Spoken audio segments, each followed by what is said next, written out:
Today on Navigating Retirement, we are focusing on retiring with intent. Jeff, what the heck is that?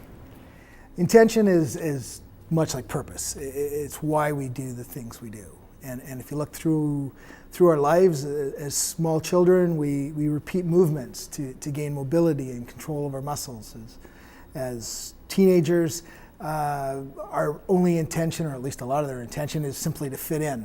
As we got older and we look at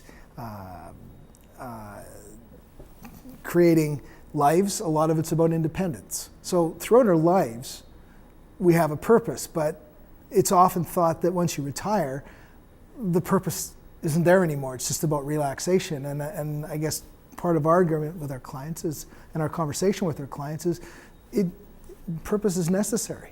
What could that mean, Dave? Well, you know what, actually, the media conveys to most people the message that, no offense to the media, by the way, but I'm taken. Yeah, so they convey the message that, you should be on a beach relaxing and playing golf or doing whatever. And I think that can get kind of boring after a while.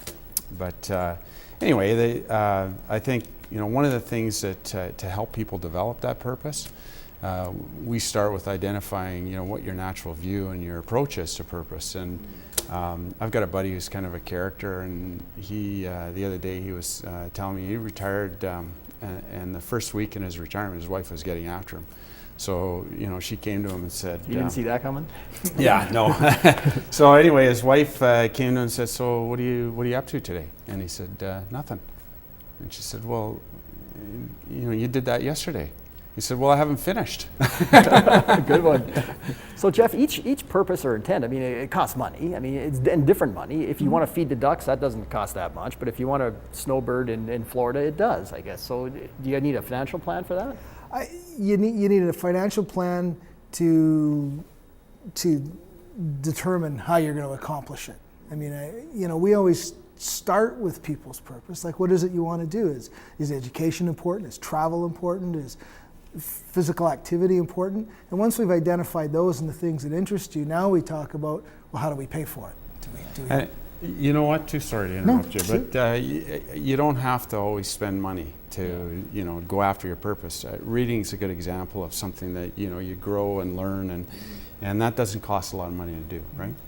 Although travel, if you're going to be doing a lot of traveling and that's your purpose, well, that's going to be expensive. Should we, Jeff, plan for this? If you're, say, in your 50s or whatever, you're thinking about retirement, should we make a plan for this purpose?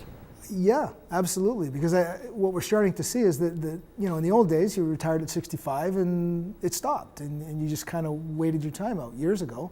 Now people's hobbies and interests and passions continue for their entire lives. So you want to be thinking about that well ahead and say, would I like to keep doing these same things? How do I do it? All right, thanks for joining us, guys. The website, if people want to contact you or see what you have to offer? Yourlifeyourplan.ca.